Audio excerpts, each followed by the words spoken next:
सोनिया गांधी जी, प्रियंका गांधी, दयानंद चोर गए। कांग्रेस पार्टी का विजय हो। क्या मिजाज है आप लोगों का इस इलेक्शन में? कांग्रेस पार्टी को ही कामयाब करने का मिजाज बनाना है हमको, क्योंकि बगैर कांग्रेस के ना ये महाराष्ट्र चलेगा और ना ये देश चलेगा। हमको इस देश को अगर चलाना है तो कांग्रेस पार्टी के हाथ मजबूत करना है।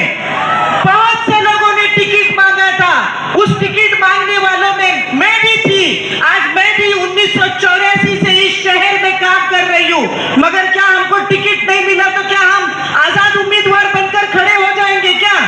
ऐसा कभी नहीं करना चाहिए। ये पार्टी के साथ गद्दारी है। जिसको भी पार्टी ने टिकट दिया हमको उसको सर आंखों पर लेकर उसके लिए वोट मांगना है और उसको जिताकर असेंबली में भेजना है। तो क्या आप लोग सब तैयार हो दयानंद चोरगे साहब को असेंबली में भेजने के लिए? मैं आप लोगों से पूछ रही हूँ, आप अपने हाथ उठाकर जोर से चिल्लाकर बोलो कि हम सब तैयार हैं, हम पूरी तरीके से तैयार हैं। राहुल गांधी की, गांधी परिवार की कुर्बानी को देखते हुए हम इसके कहां से आया है, लोगों के दिल में ये शंका बैठी है कि ये ग्रामीण से आए हुए।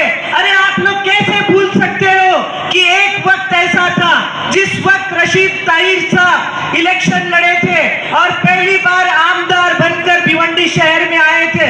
उस वक्त इसी विधानसभा से ग्रामीण का इलाका भी हमारे शहर में था और हमारे रशीद ताहिर साहब को ग्रामीण इलाके ने भरपूर वोट देकर कामयाब किया था। आज हमारा हिसाब चुकाने का वक्त आ गया है कि दयानंद चोरगे साहब को अगर हम यहाँ से वेस्ट से वोट देंगे तो हमारे रशीद ताहिर साहब के ऊपर जो एहसान हुआ था और जो ग्रामीण ने हमको वोट दिया था वो हिसाब चुकाने का वक्त आज आ गया है। हमको वो हिसाब चुकाना है। तो क्या आप लोग अपना उधार चुकाने को तैयार हो? हमको वो उधार चुकाकर दयानंद चोरगे साहब को असेंबली में भेजना है। आप लोगों ने देखा है कि किस तरीके से नरेंद्र मोदी ने मित्रों मित्रों बोलकर इस देश का सत्यानाश किया है। किस तरीके से नरेंद्र मोदी ने नोटबंदी की, हमारे नोटों को उन्होंने रत्ती बना दिया। आप लोगों को याद है ये चीज? आप लोग 4000 रुपये के लिए लाइन में खड़े थे, वो दिन हमको भूलना नहीं है। क्या आप भूल रहे हो क्या वो दिन? हमको नहीं भूलना चाहिए। हमारी महिलाओं का पैसा जो हमने चोरी चुप्पे अपने शौहर की, अपने भाई की, अपने बाप की कमाई से एक एक रुपया जमा कर कर जो संभाला था, वो नोटबंदी में बाहर हमको निकालना पड़ा और वो महिलाएं रो रही थी, वो औरतें रो रही थी कि हमारा पैसा जो है 500 रुपए का नोट और 1000 रुपए का नोट नरेंद्र मोदी ने रद्दी बना दिया। तो आप लोगों को वो चीज भूलना नहीं है। उन्होंने काला धन लाने का वादा किया था, मगर काला धन वापस आया नहीं आया, बल्कि काला धन हम महिलाओं का जो बिचारी का खून पसीने का जमा करके रखा हुआ पैसा बाहर आया। आप उस बच्चे को इन्होंने बदनाम करने के लिए देश का करोड़ों रुपया उनको पप्पू बनाने में खर्चा कर दिया। मगर जब अल्लाह चाहता है जिसको इज्जत देगा, जब अल्लाह चाहता है जिसको जिल्लत देगा। आज नरेंद्र मोदी के मुंह पर वो तमाचा पड़ गया है जो उन्होंने राहुल जी के साथ में खेला था। राहुल गांधी को आपने देखा, पूरे हिंदुस्तान का उन्होंने भारत जोड़ो यात्रा पैदल उन्होंने पूरा कश्मीर से कन्याकुमारी और पूरा देश उन्होंने पैदल अपने पैरों से नापा है। आप लोगों ने देखा, हम नसीब वाले कि राहुल गांधी भिवंडी में भी आए थे और मुझे लग रहा है और मैं जान रही हूं कि हो सकता है दयानंद चोरगे साहब के इलेक्शन में भी राहुल गांधी हमारे भिवंडी शहर में आएंगे। और जब राहुल गांधी भिवंडी शहर में आएंगे तो कांग्रेस को जीतने से और महाराष्ट्र, आप लोगों ने देखा कि हर चीज में जब बदलाव आता है, हम जब उगता जाते कि एक नगर सेवक को बदली करने का, जब बदली करते तो पता चल जाता है दूसरा आता है तो क्या काम करता है। उसी तरीके से देश में भी कुर्सी बदलने का फैसला लिया था और नरेंद्र मोदी पर विश्वास कर कर लोगों ने वोट देकर उनको प्रधानमंत्री बनाया था। मगर वो चोर, वो डाकू, वो कसाई बनकर हमारे सामने आया और हमारी बच्चियों की इज्जत दांव पर लग गई। आप लोगों ने दिल्ली में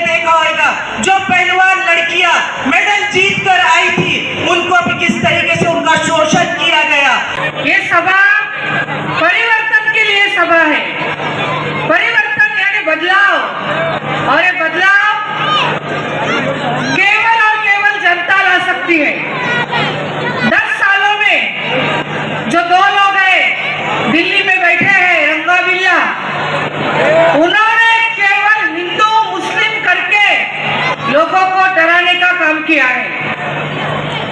10 सालों से वो सत्ता में है, खुद को हिंदुत्ववादी कहते हैं और शोर मचाते हैं कि हिंदू खतरे में है। 70 सालों में कांग्रेस के राज में कभी हिंदू खतरे में नहीं था, अभी कैसा हिंदू खतरे में आ गए। मैं खुद हिंदू हूँ, मुझे कभी डर नहीं लगता। ये किसको डराने का काम करते हैं? ये लोगों के अज्ञान का फायदा लेके आप जैसे सामान्य, मेरे जैसे सामान्य लोगों को डराने का काम करते हैं। इनके डर के आगे आपकी जीत है। ये जो इलेक्शन है, ये दयानंद चोरगे के लिए महत्वपूर्ण नहीं है, ये आपके लिए और हमारे लिए जरूरी है। दयानंद चोरगे साहब की जीत ये सामान्य जनता की जीत होगी। 10 सालों में यहाँ पे जो भाजपा का उम्मीदवार है, सच बोलो तो मुझे उनका नाम भी नहीं लेना चाहिए था। 10 सालों में यहाँ पे क्या बदलाव हुआ है? यहाँ के रास्ते वैसे के वैसे हैं, पानी की समस्या है, महिलाओं की समस्या है, और सबसे बड़ी बात, मेरा गला बैठा है, खांसी है, पर गला कट जाए तो भी चलेगा, लेकिन बात करना जरूरी है। आप जैसे सामान्य लोगों के लिए, मैं भी कल्याण में रहती हूँ, आप भिवंडी में रहते हैं, यहाँ पे किसी को ब्लड प्रेशर, शुगर, आज हर घर में एक आदमी है। पर आज जो इंदिरा गांधी हॉस्पिटल है आप भिवंडी वासियों के लिए, वहाँ पे खाली प्राथमिक उपचार के सिवाय कुछ नहीं होता है।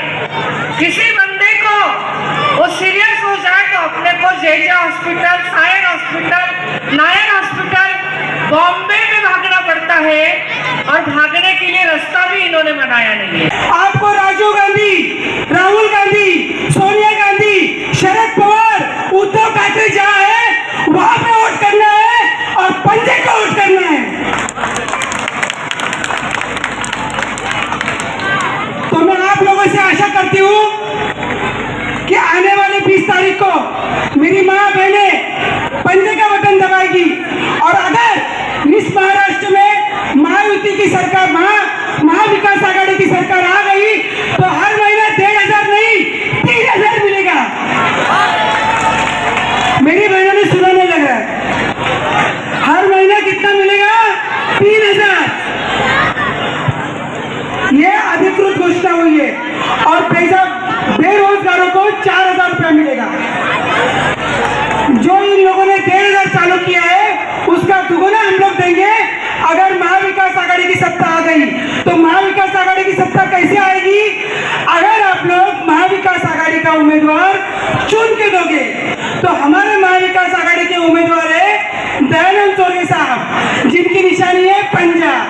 हमारे जो बुजुर्ग है, मेरे माँ बाप, भाई बहन जो बुजुर्ग है, वो लोग इस पंजा को जानते हैं। नहीं चाहिए अच्छे दिन, लौटा दो हमारे पुराने दिन। तो इसी तरह से पुराना पंजा ही हमको चलाना है। तो आप लोग सब लोग ये हाथ का जो पंजा है इसको ध्यान में रहिए, इसी से हमारे महंगाई कम होगी और मुंह में निवाला जाने वाला है, हाथ का पंजा।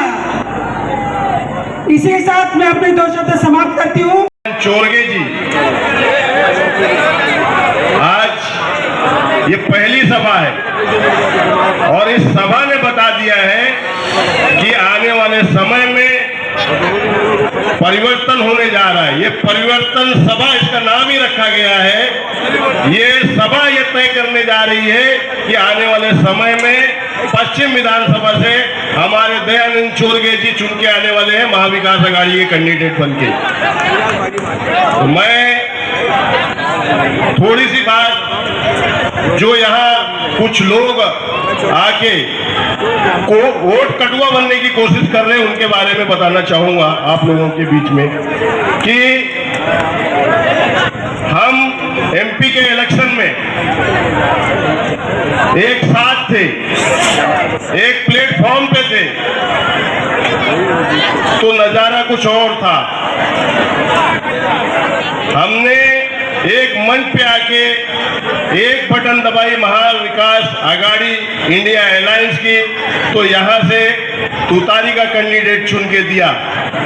लेकिन इस 4 महीने के बीच में हम लोगों को आपस में फिर से बांटने का काम किया जा रहा है और हमने बंटना नहीं है। और वो बांटने का काम कौन कर रहा है? समाजवादी पार्टी, MIM पार्टी और हमारे एक आजाद उम्मीदवार खड़े हुए हैं जो भिवंडी शहर में 20 साल से नगर पालिका को चला रहे हैं और उन्हीं के हाथ में है। उसके बाद भी शहर में ना पानी है, ना रास्ता है, ना हॉस्पिटल है, ना गटर है। उसके बाद भी रास्ते पे उतर के वो MLA के लिए कैंडिडेट बन के उतरे हैं। उनको शर्म नहीं आ रही है कि जिस शहर में पिछले 20 साल से मैं राज कर रहा हूं, वो शहर वासियों को क्या दिया है? किसी को कुछ दिया है? किसी को पानी मिला है? सिर्फ और सिर्फ अपना जेब भरने का काम किए हैं ये विलासहार पाटिल। और आज हमारे कुछ नौजवान भाई, मैं रात के टाइम में अक्सर रात में जब घूमता हूं तो कोई बंगले में जा रहा है, कोई किधर जा रहा है, लेकिन हमने बंटना नहीं है। हम लोगों को एक जगह एक साथ होके वोट देनी है, कांग्रेस पार्टी को वोट देना है। और आने वाले समय में कांग्रेस ही एक ऐसी पार्टी है जो शहर भी बदलेगा और देश भी बदलेगा। आपने पिछले 2 साल में राहुल जी को जो देश के अंदर परिवर्तन लाने की कोशिश कर रहे हैं, हम लोग उनका हाथ मजबूत करना चाहिए। ये मैं बोलने के लिए आप लोगों के बीच में आया हूं। नजीब भाई आगे बढ़ो, हम तुम्हारे साथ हैं। जयललिता जोगे साहब आगे बढ़ो, हम तुम्हारे साथ हैं। धन्यवाद। नजीब भाई आगे बढ़ो। आज के परिवर्तन सभा में आदरणीय जयललिता जोगे साहब आगे बढ़ो, हम तुम्हारे साथ हैं। के परिवर्तन सभा में हमारे मुख्य अतिथि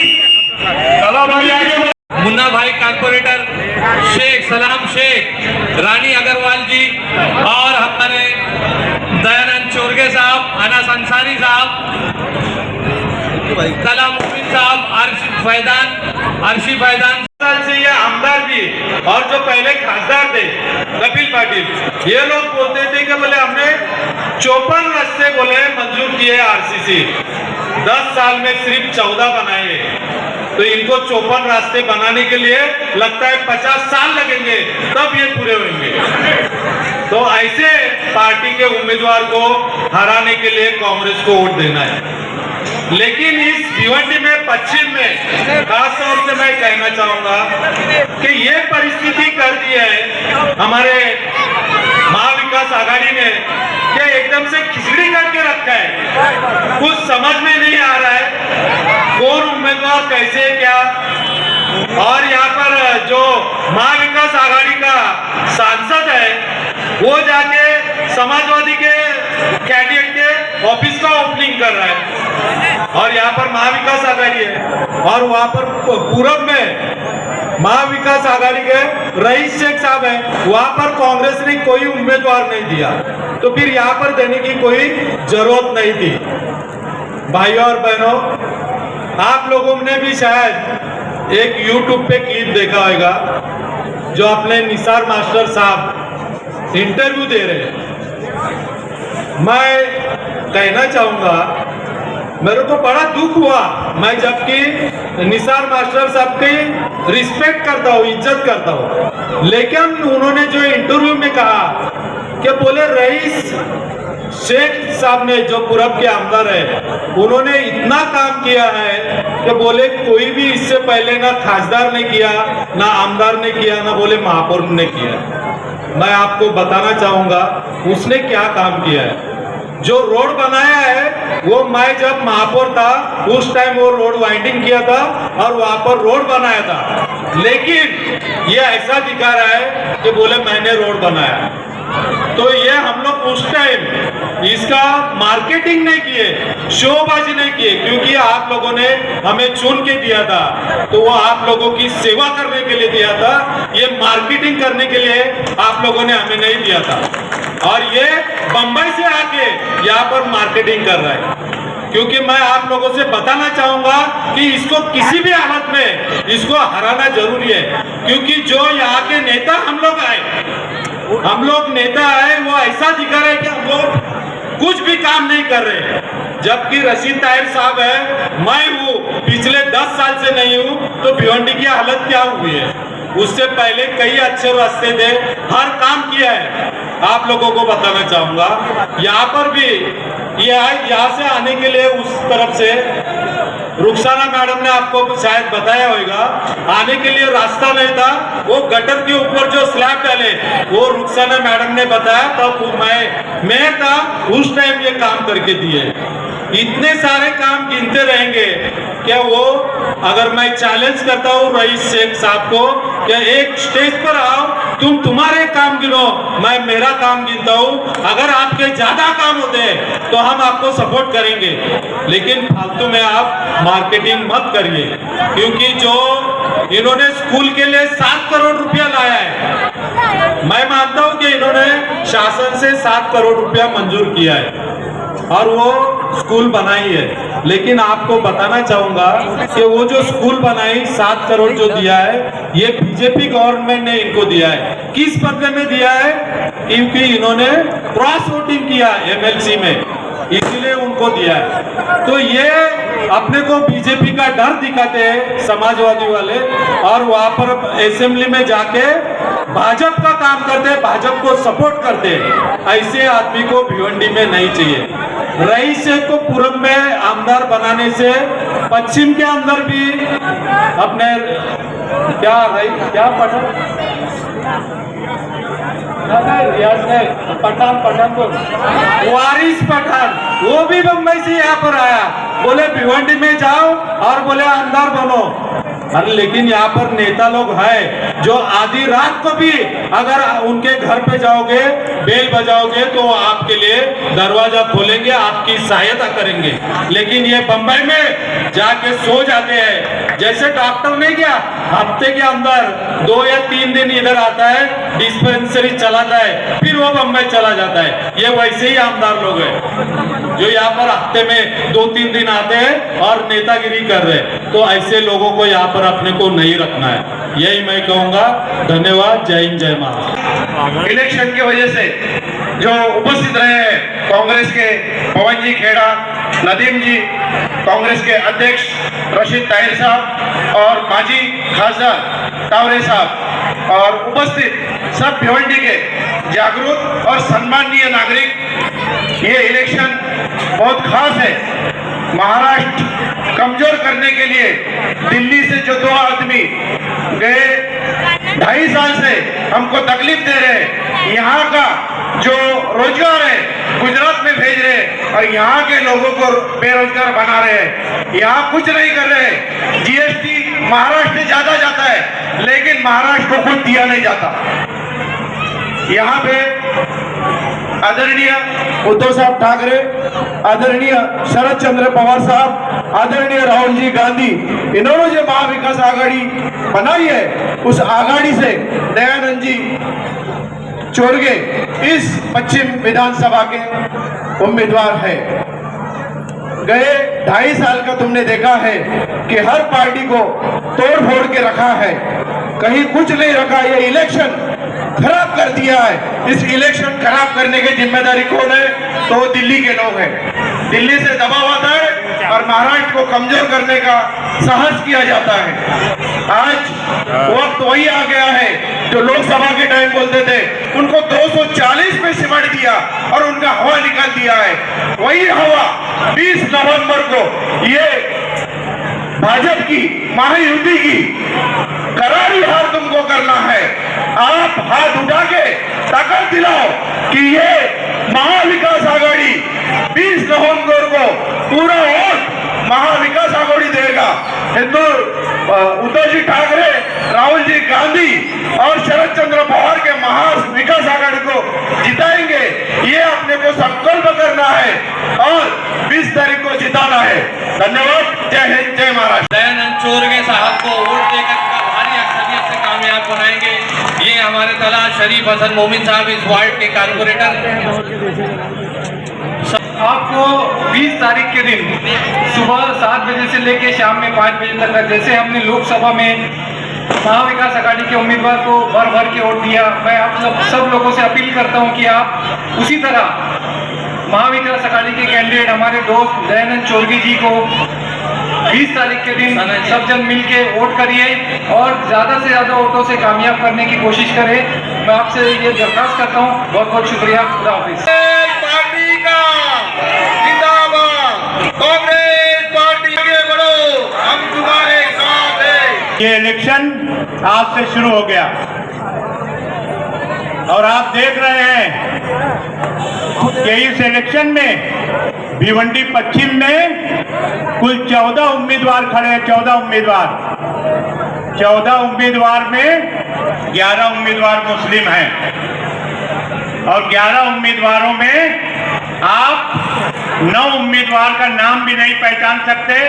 ये नहीं पहचान सकते कि वो कहाँ रहते हैं, किधर से आए हैं और क्या बोल रहे हैं, ये आप नहीं पहचान सकोगे। बाकी 2 मुस्लिम उम्मीदवार के बारे में मैं कहूँगा। तीन उम्मीदवार यहाँ पे आए हैं। एक दयानंद चोरगे हमारे कांग्रेस पार्टी से उम्मीदवार है, महाविकास आघाड़ी के उम्मीदवार है। दूसरा उम्मीदवार कौन है? बीजेपी का उम्मीदवार है जो 10 साल दावा करता है कि मैंने यहाँ विकास का काम किया है। आपकी पावर बिल के लिए आज तक उसने असेंबली में जुबान नहीं खोला। आपका लूम, पावर लूम रोज भंगार के दाम में बिक रहा है, उसने कभी जुबान बोला, उसको समझता भी नहीं है। हाँ, जुबान खोलता है तो क्या खोलता है? फिरका परस्ती की, झगड़े की, नफरत की, यही जुबान खोलता है। और तीसरा उम्मीदवार नाम भी नहीं लेता उसका, सब रहे हो। एक पार्टी है, जानते हो, कट पार्टी, आपने समझते कटवा पार्टी तब लड़ती है, उसका असली चेहरा है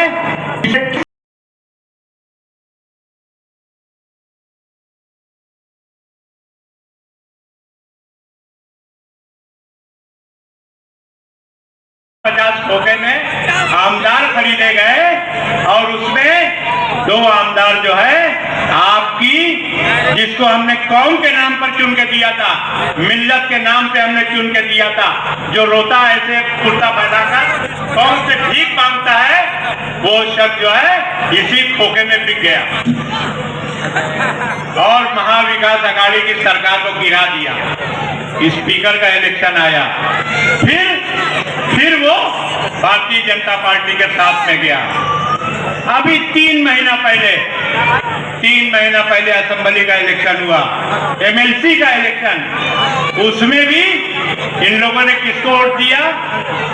महाविकास आघाड़ी, कांग्रेस, शिवसेना, उद्धव बाला साहब ठाकरे और शरद पवार की एनसीपी के उम्मीदवार को वोट नहीं दिया किसको? फडणवीस की भारतीय जनता पार्टी के उम्मीदवार को उन्होंने वोट दिया। और किस लिए वोट दिया? कि वो चाहता था कि यहाँ महाविकास आघाड़ी की सरकार किसी तरह से कोई अपना जो है पैर न जमा सके। मैं कहना चाहूंगा, आपने इनको कौम के नाम पे चुन के दिया ना। एक चीज मैं बताना चाहूंगा आप लोगों को, एक चीज मैं बताना चाहूंगा, राहुल जी गांधी पूरे हिंदुस्तान में अगर कोई लीडर है और जो भारतीय जनता पार्टी के साथ आंख से आंख मिलाकर लड़ने की हिम्मत और ताकत रखता है तो वो राहुल गांधी है, कांग्रेस पार्टी है।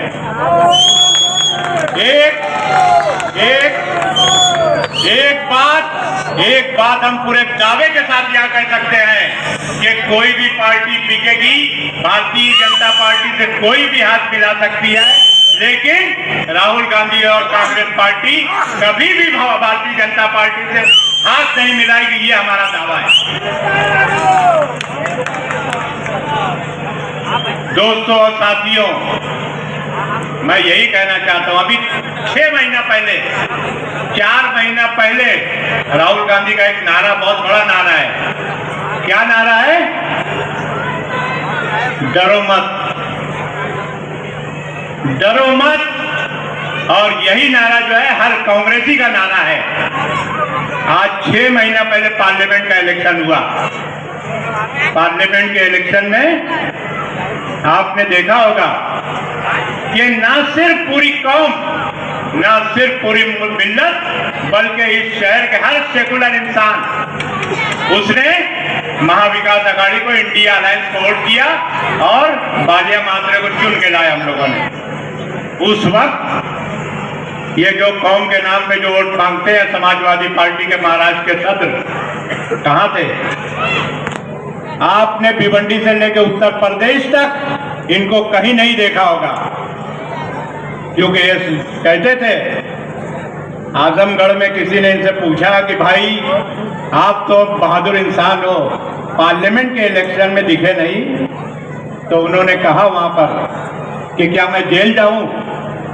अब जो जेल जाने से डरता है, राहुल गांधी को 36 घंटा राहुल गांधी और उसकी 75 साल की मां, उसको ईडी ऑफिस में बुलाकर जो है उनको टॉर्चर किया गया, उनसे सवाल व जवाब मांगे गए, लेकिन वो डरा नहीं और साबित कदम रहा और आज तक लड़ रहा है। किसके खिलाफ लड़ रहा है?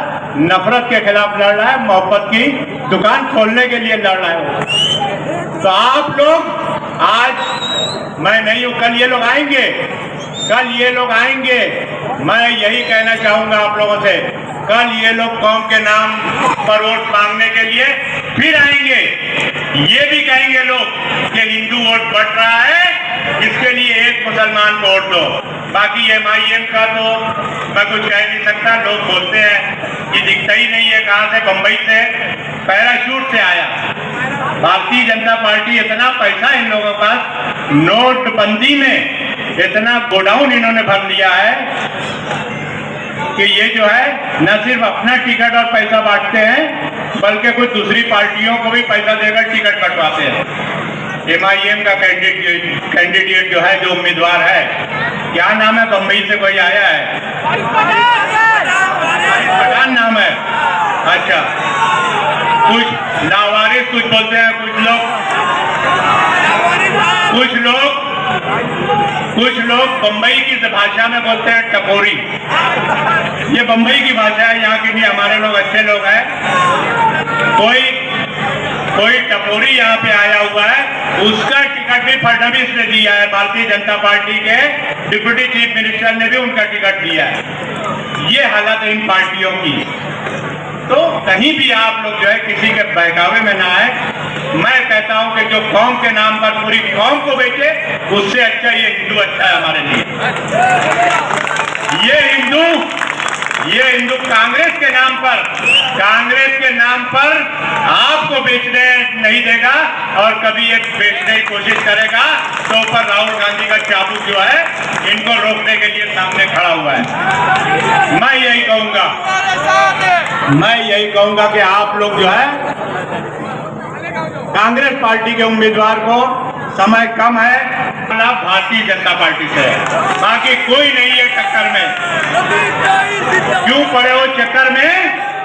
कोई नहीं है टक्कर में। ये हमारा सीधा मुकाबला भारतीय जनता पार्टी से है।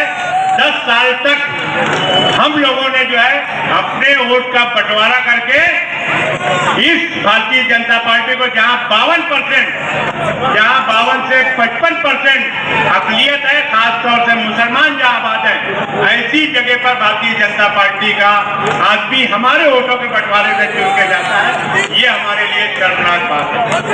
कांग्रेस पार्टी इन फिरका परस्तों के खिलाफ लड़ने की ताकत और हिम्मत रखती है। इसके लिए कांग्रेस पार्टी के उम्मीदवार को हम लोग यहाँ सपोर्ट करने के लिए आए हैं। मुझको टिकट नहीं मिला, मैं कांग्रेस पार्टी के साथ में हूँ, आपके साथ में हूँ। हमारा 2 डिमांड है जोरगे साहब, हमारा सिर्फ यहाँ पर 2 डिमांड है। आप विकास कोई भी आएगा हम कर लेंगे, लेकिन यहाँ की पावर लूम इंडस्ट्री चलनी चाहिए। किस तरह चलनी चाहिए ये हमको सोचना है। हमने 1999 में आपने देखा था, 1999 में जब आपने इसी तरह से पावर लूम जो है टूटकर वजन में भंगार के भाव में बिक रही थी, उस वक्त हमने उसको रोकने का काम किया था। पूरे पावर लूम इंडस्ट्री में सब्सिडी चालू की थी और एक वक्त में 1,000 रुपया सब्सिडी का पैसा जो है भिवंडी को लोगों को हमने पहुंचाया था। और 2003 में जो पावर लूम के मालिक अगर यहाँ पर होंगे तो हर बिल में उनको इतना सब्सिडी आ गया था कि अगले 4-6 महीने तक बिल भरना नहीं आएगा। दूसरा हमारा डिमांड है, हम सबसे ज्यादा पावर लूम घरों की बिजली से परेशान है। बिजली बिल इतनी बढ़ रही है, यहाँ का आमदार आज तक ना असेंबली में बोला ना बाहर बोला। 1 रुपया यूनिट पावर लूम के लिए जब सब्सिडी बढ़ाई गई, एडिशनल सब्सिडी, तो भारतीय जनता पार्टी का एनर्जी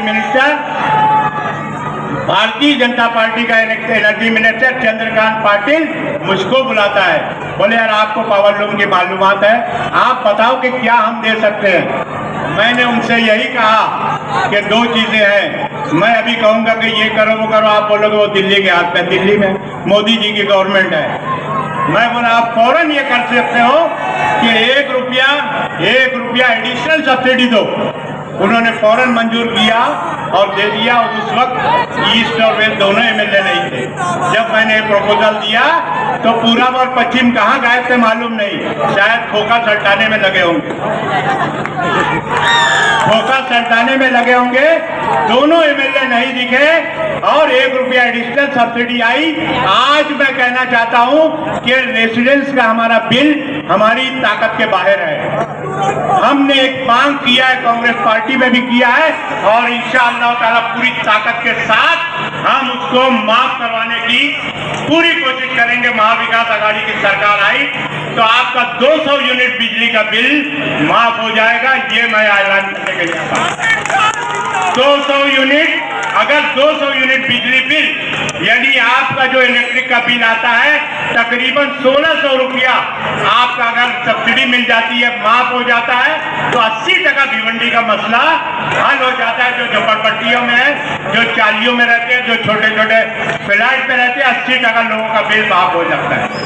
ये 2 डिमांड हम करते हैं। इसके लिए आपको लड़ना पड़ेगा हमारी पूरे शहर की, क्योंकि ये शहर जो है बहुत सीधी सादी है, सीधे साधे लोग हैं, लेकिन जब आप लोग ईमानदारी के साथ अगर बुलाओगे तो पूरा शहर आपके पीछे चलेगा।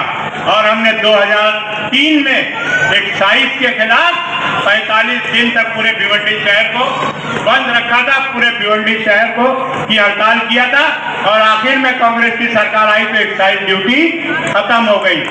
यही कहने के लिए मैं आया हूँ। मैं एक कांग्रेस पार्टी जो गारंटी आपको दे रही है, उस गारंटी के बारे में थोड़ा सा बता के मैं अपनी बात खत्म करूंगा। ये 5 गारंटी कांग्रेस पार्टी आपके सामने दे रही है। महाविकास आघाड़ी की सरकार आएगी तो ये 5 गारंटी दे रही है।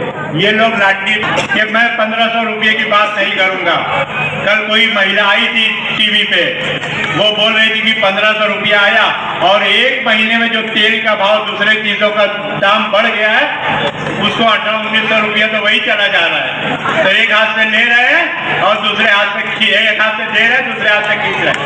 कांग्रेस पार्टी आपको ये वादा करती है, महाविकास आघाड़ी की आपसे वादा करती है, आपको गारंटी कार्ड हमारी सही से देके हम आपके घर पर हर घर पे पहुंचाया जाएगा कि अगर जितनी भी महिलाएं हर घर में, उनको हर महीने 3000 रुपया जो है पेंशन दी जाएगी, 3,000 रुपये जो है उनको हर घर में पहुंचा कर दिया जाएगा।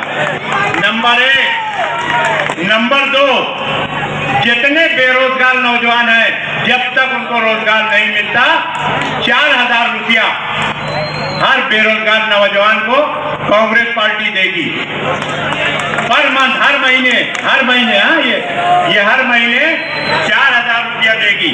तीसरे जो है हर फैमिली को 25 लाख रुपये का मेडिकल बीमा, मेडिकल इंश्योरेंस फ्री दिया जाएगा। 1 रुपया भरना नहीं रहेगा।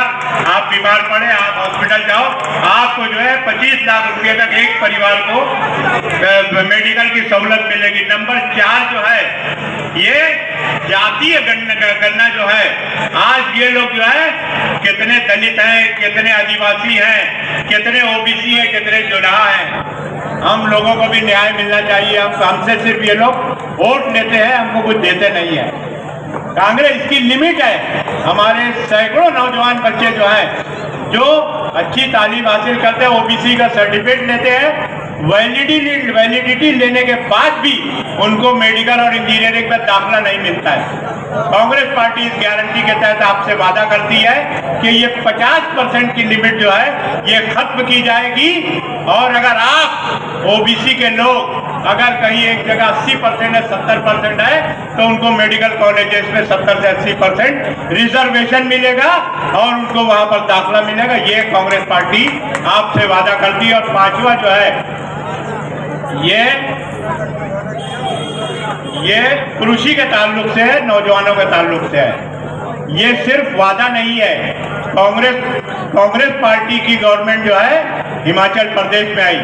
हिमाचल प्रदेश में आज भी 200 यूनिट बिजली फ्री है। औरतों को बसों में यात्रा फ्री है। औरतों को जो है 3,000 रुपया देने का फ्री है। यही स्कीम तेलंगाना में हमारी गवर्नमेंट आई, वहां पे है। यही स्कीम कर्नाटक में कांग्रेस की गवर्नमेंट आई, वहां ये 5 सहूलत मिल रही है। और इसके बाद जो है हम चाहते हैं कि सरकार का पैसा समाज के आखिरी व्यक्ति तक पहुंचे। मैं आप लोगों से यही अपील करने के लिए आया हूं कि पूरी ताकत के साथ एक बार हमारे साथ दोनों हाथ उठाकर आप लोग कहेंगे कांग्रेस पार्टी के साथ हम हैं कि नहीं, और कांग्रेस पार्टी के लिए हम सब लोग वोट देंगे कि नहीं। बहुत बहुत शुक्रिया महाराज। जय कांग्रेस, जय विकास, सब करेंगे हम इंशाअल्लाह। ये बड़ा तारीखी चुनाव होने जा रहा है और तारीखी चुनाव सिर्फ इसलिए नहीं कि भिवंडी से कोई 2 असेंबली की सीट है और 2 एमएलए चुनकर आप यहाँ की विधानसभा के अंदर भेज देंगे। ये इलेक्शन अहम इसलिए होने जा रहा है कि इलेक्शन हिंदुस्तान का भी मुस्तकबिल तय करने वाला है। यहाँ की रियासत के साथ साथ झारखंड का भी चुनाव संपन्न होगा और जो नतायज होंगे उसका असर हिंदुस्तान की सियासत पर जरूर पड़ने वाला है।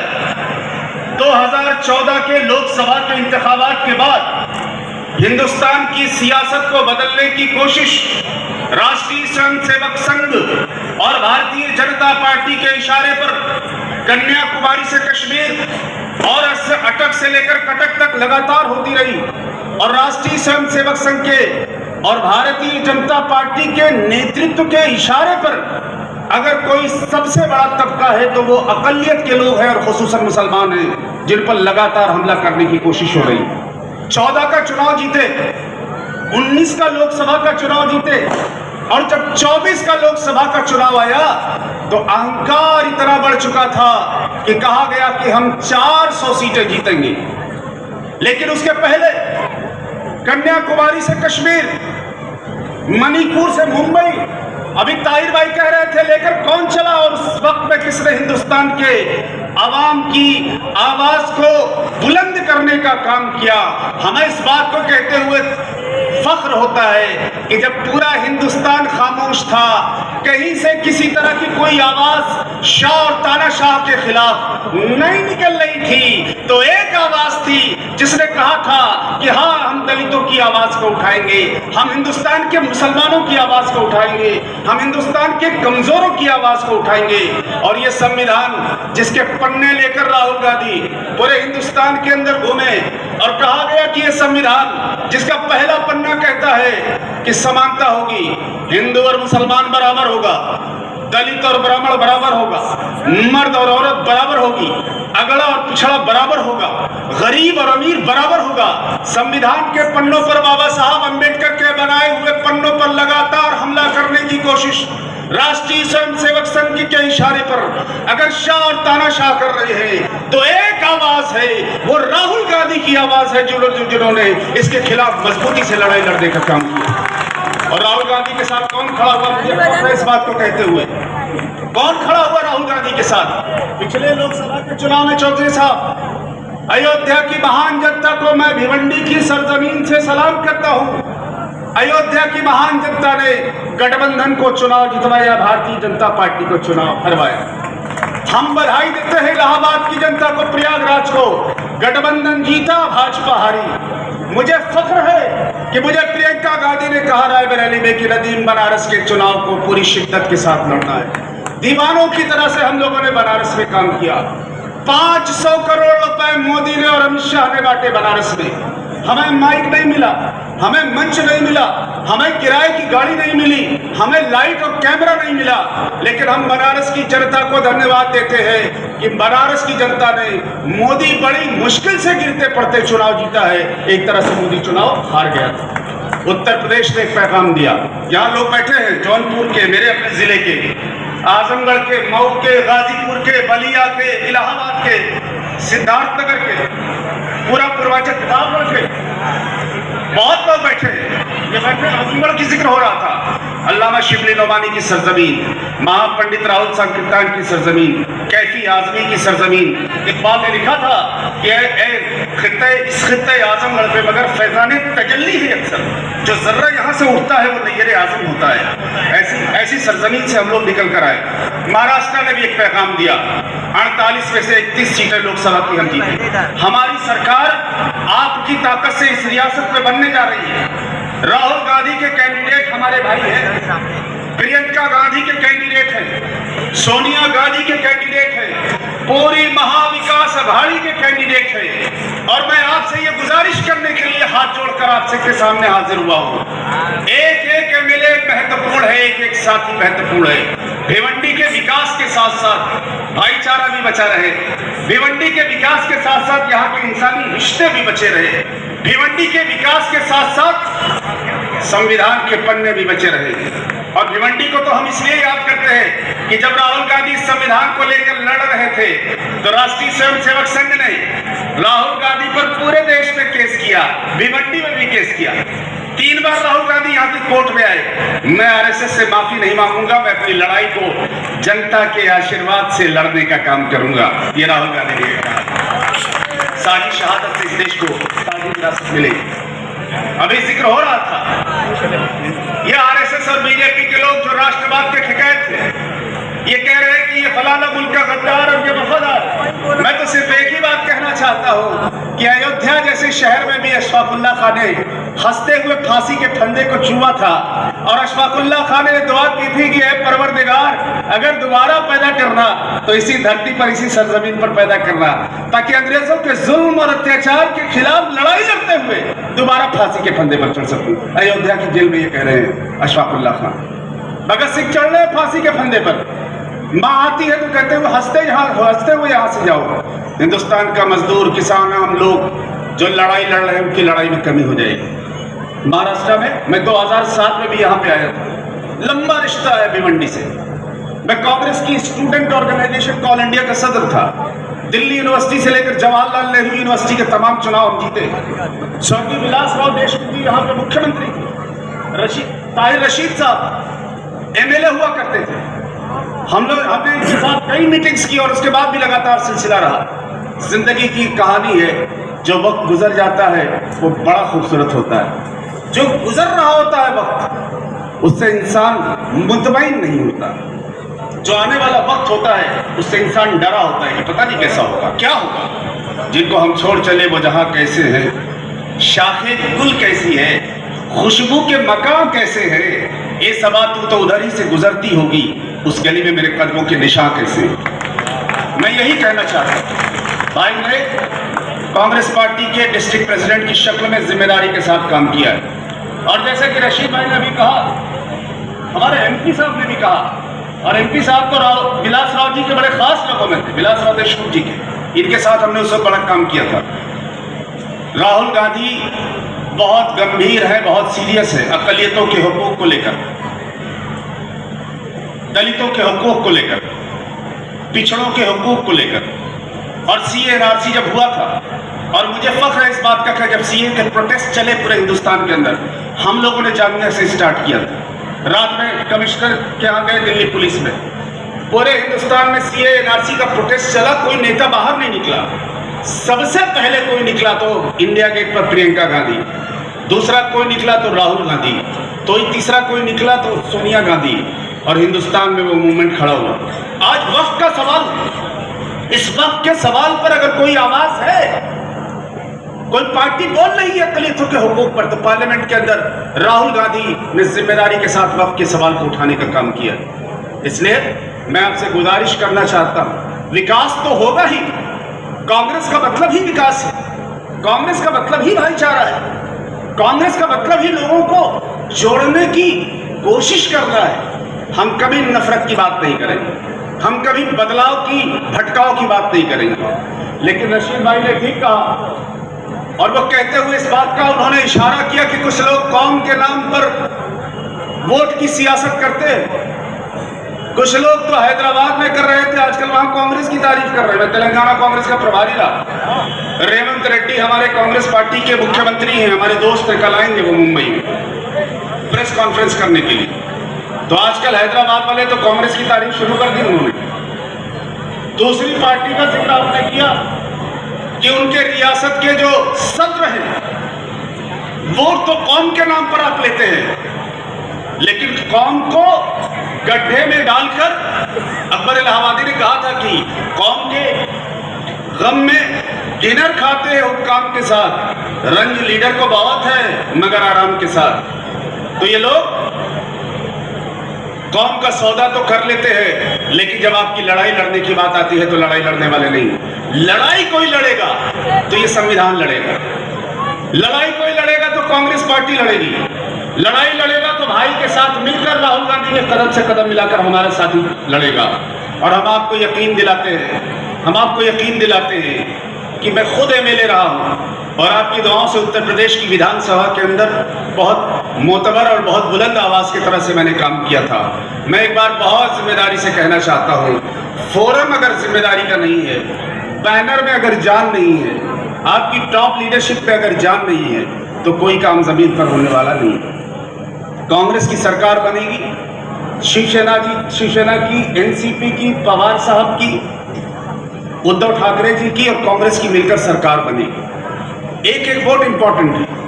हरियाणा के चुनाव को मैंने बहुत करीब से दिखा, 20-25 दिन दीवानों की तरह से काम किया, और इसलिए काम किया कि पिछले 20 सालों से दीपेंद्र हुड्डा हमारा दोस्त है, भाई है, मेंबर ऑफ पार्लियामेंट है, उसके लिए हमने काम किया। हरियाणा में हर आदमी कहता था कि हम चुनाव जीत गए, हर आदमी ये बात कहता था कि कांग्रेस चुनाव जीत गई, लेकिन बाद में इस तरह के नतीजे आए कि हमें भी यकीन नहीं हो रहा है कि नतीजा किस तरह से आया है। इसलिए हुजूर आपसे एक दरखास्त करना चाहता हूं, भिवंडी की आवाम तो आपको जिताने जा रही है, आपको आशीर्वाद देगी, लेकिन मशीनों का खास ध्यान रखने की जरूरत है। वोटिंग मशीन बहुत इंपॉर्टेंट है। जिस तरह के नतायज आ रहे हैं, मुझे तो कम से कम ये यकीन है कि ओरिजिनल नतायज नहीं है।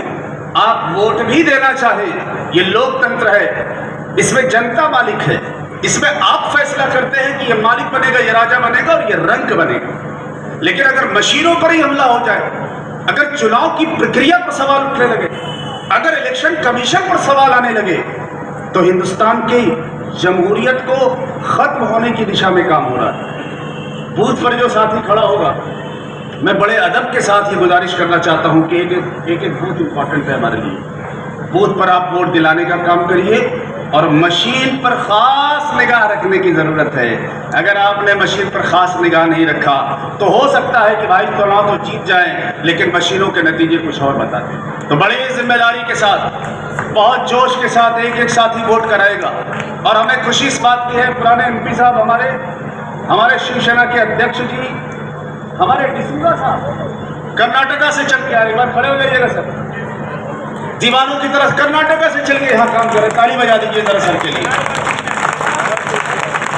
जबरदस्त काम किया है इन्होंने, मैं आपको मुबारकबाद पेश करता हूँ, आपने जबरदस्त काम किया। तारिक फारूकी भाई, हमारे साबिक एमएलए साहब, आपकी मौजूदगी ही काफी है हमारे लिए, एक बार आ जाइएगा सर यहाँ। तारिक फारूकी साहब, रशीद भाई, ये सारे लोग ऐसे लोग हैं इन्होंने अपनी जिंदगी आपकी खिदमत के लिए वक्फ किया है। रशीद भाई, मैं जानता हूं ये आखिरी कांग्रेस के एमएलए थे, वैसे तो एक बार और पार्टी से हो गए थे आप, लेकिन कांग्रेस के पंजे पर 1999 में आप जीते, उसके बाद कांग्रेस नहीं जीती। आज आप खड़े हैं, हमारा यकीन है कि आपके खड़े होने से, एमपी साहब के खड़े होने से, हमारे शिवसेना के साथी के खड़े होने से, हमारे तारिक भाई के खड़े होने से, और डिसूजा साहब जैसे लोग जो कर्नाटका से चल के आए, इनके खड़े होने से आपकी ताकत इंशाअल्लाह अज़ीज़ हमें पूरी शिद्दत के साथ मिलेगी, ऐसी हम उम्मीद करते हैं। और अगर सब लोग तैयार हैं तो दोनों हाथ जरा ऊपर उठा के ऐलान करिए, आगे के साथी, पीछे के साथी, इधर के साथी भी जरा हाथ उठा के ऐलान कर दो मेरे साथियों, दोनों हाथ उठा।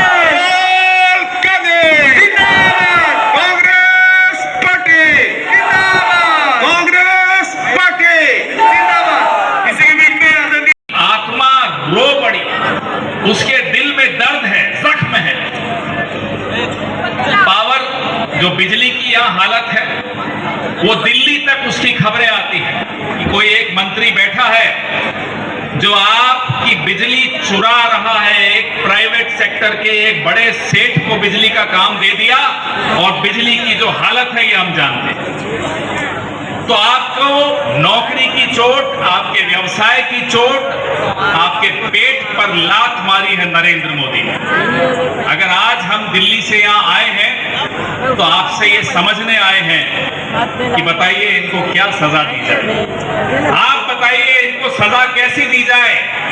20 नवंबर को सजा देने का दिन आ जाएगा, क्या सजा देंगे आप लोग इनको?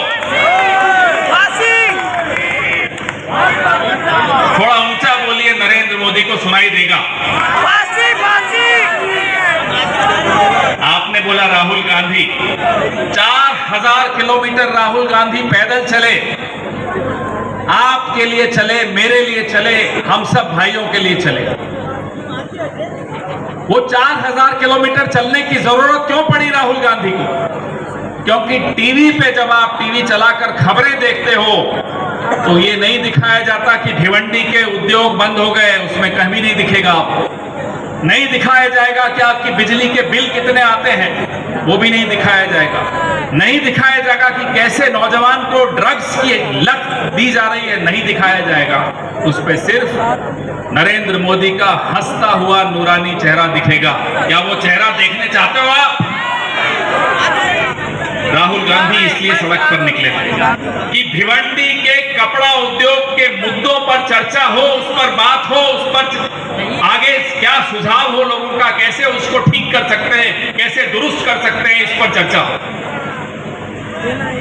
2 लोगों की सरकार दिल्ली में बैठकर आपको लूटे तो राहुल गांधी तो घर पे नहीं बैठ सकता चुपचाप, वो निकलेगा, लड़ेगा आपके लिए। वो अक़लियतों की लड़ाई लड़ेगा, वो दलितों की लड़ाई लड़ेगा, महिलाओं की लड़ाई लड़ेगा, नौजवानों की लड़ाई लड़ेगा, किसानों की लड़ाई लड़ेगा। उसको कोई रोक नहीं सकता। कोशिश बहुत की उसको रोकने की, लेकिन नहीं रुका। तो राहुल गांधी अगर आपके लिए 4000 किलोमीटर चल सकता है तो आप 20 तारीख को सुबह 6 बजे उठ के पोलिंग बूथ तक तो चलोगे या नहीं चलोगे? नाश्ता और खाना बाद में, पहले बटन दबाना है। महाविकास आघाड़ी के हमारे दोस्त दयानंद भाई, कहाँ है दयानंद जी? आइए दयानंद जी। ये ऐसा आदमी है, इनके बारे में मैं भी सुन रहा था कि ये दिन रात आप सो जाना, ये जागता रहेगा, और ये जागता रहेगा जब तक भिवंडी की सड़कें ठीक नहीं कर देते, जब तक यहाँ के नौजवान को सही रास्ता नहीं दिखा सकते कि साहब इस रास्ते पे चलोगे तो नौकरी मिलेगी, और जब तक जो हमारी 5 सूत्री गारंटियां हैं, जब तक हमारे दयानंद जी लागू नहीं कर देते उनको, ये सोएंगे नहीं, ये आज यहाँ कसम खा रहे हैं, आज ये शपथ ले रहे हैं। नौजवान को 4,000 रुपए की ये दिलवाएंगे, 4,000 रुपए महीना नौजवान को दिलवाएंगे, 3,000 रुपए महीना महिला को दिलाएंगे।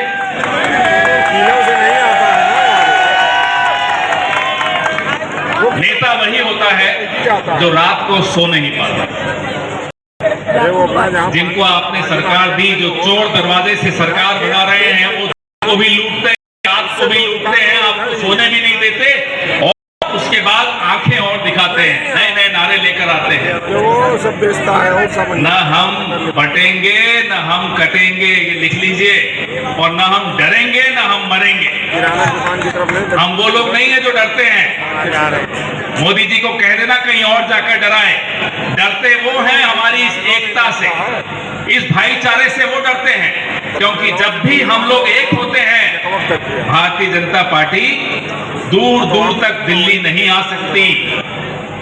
आज आप लोगों के हाथ में है इनके ये सारे नारे और इनकी ये लूट खसोट की ये खोखा सरकार, ये धोखेबाज भी है और ये धोखेबाज भी है। इनको अगर हराना है, एक हो जाइए, इनके नारों में मत आइए, इनके झांसे में मत आइए, इनसे डरिए मत। ये सबसे बड़े डरपोक हैं, मैं जानता हूं इनकी असलियत। और जो डराता है वो सबसे ज्यादा डरपोक होता है, तो इनकी बातों में मत आइएगा।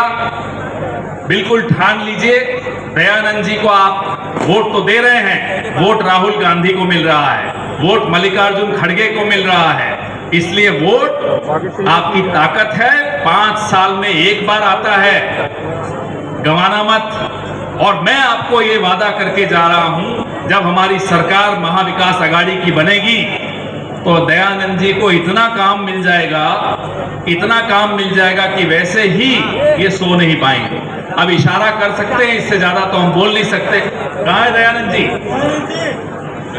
आने वाले महाविकास आघाड़ी सरकार में देख लीजिए शक्ल अच्छी तरह से।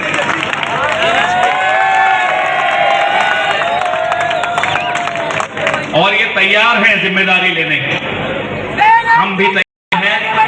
आज के भिवंडी की किस्मत बदलने वाली है, ये मैं आपको वादा करके जा रहा हूं। 23 तारीख को फिर आऊंगा और आपके साथ मिठाई खाऊंगा, आपके साथ खीर खाऊंगा। दयानंद जी, 23 तारीख की मिठाई हम सब मिलकर यहीं भिवंडी में खाएंगे। ये वादा है हमारा। जिंदाबाद जिंदाबाद, कांग्रेस पार्टी जिंदाबाद। रशीद ताई साहब आगे बढ़ो, सुरेश चौधरी साहब आगे बढ़ो, राहुल गांधी साहब आगे बढ़ो। दादा को माइक दे दो, दादा ये दादा ये महाराष्ट्र के लिए दिए, मैं उसकी कसम खाता हूँ, वो जो 5 मुद्दे की दिए वो मैं पूरी करूंगा। हमारे जो भिवंडी के अंदर जो पावर लूम है, वो पावर लूम के लिए मैं आंदोलन और झगड़ा करूंगा सरकार में।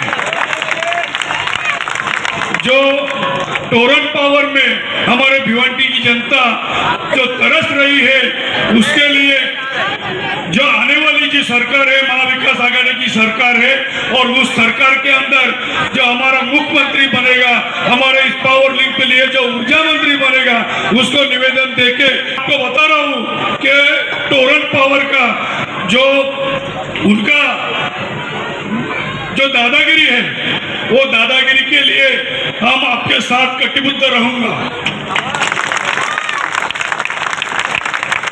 उसका जो महिला है, महिलाओं के लिए लघु उद्योग लाऊंगा। हमारी भिवंडी के अंदर बहुत सारे युवा जो बेरोजगार है, उनको मैं रोजगार दूंगा। भिवंडी की जो सड़क है, वो सड़क के अंदर डंपिंग ग्राउंड है या सड़क है, वो मुझे दिख नहीं रहे, वो सड़क बना दूंगा। भिवंडी के अंदर जो विकास नहीं हुआ है, वो मैं विकास करके दूंगा।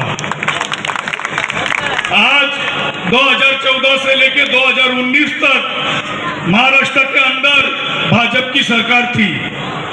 आज 2019 में जब हम सरकार में बैठे थे, हमारी महाविकास आघाड़ी की जब सरकार हुई थी, उस टाइम 2 साल हमारी सरकार हुई थी। 2 साल में सिर्फ हमको 6 महीना मिला और 1.5 साल जो आपको सबको पता है कि पूरे वर्ल्ड में कोरोना के महामारी हुई थी, इसमें हमारे महाराष्ट्र के अंदर, हमारे पूरे देश के अंदर कोरोना महामारी हुई थी। और जो 1.5 साल जब कोरोना में हमारे जो नागरिक जो गुजर गए और उस टाइम हमारे जो सरकार थी, वो सरकार के अंदर हमारे सब मिनिस्टर जो कोरोना में सब जो भी उधर जाके जो कोरोना बचाने का जो प्रयास किया, और ये जो महायुति उस 1.5 साल के अंदर प्लानिंग करके जब कोरोना खत्म हुआ तो ये महायुति ने जो शिवसेना से एकनाथ शिंदे जब बाहर निकले तो उसने 50 खोखा देके ये सरकार धोखे से थी, ये सरकार धोखे से। आज सभी को पता है कि पूरे थाना के अंदर ना कोई लॉ कॉलेज है, ना कोई मेडिकल कॉलेज है, कोई ना एजुकेशन कॉलेज है, कोई ना इंजीनियर कॉलेज है। ये भिवंडी की स्थिति है, ये हमारे थाना की स्थिति है। मैं आपको वादा करता हूं ये भिवंडी के अंदर 20 साल हुई कोई विकास नहीं हुआ। मैं आपको वादा करता हूं, अगर मैं चुन के आया और 2 साल में भिवंडी को आपको बदलाव नहीं दिखा, 2 साल के लिए 24 महीना रहता है।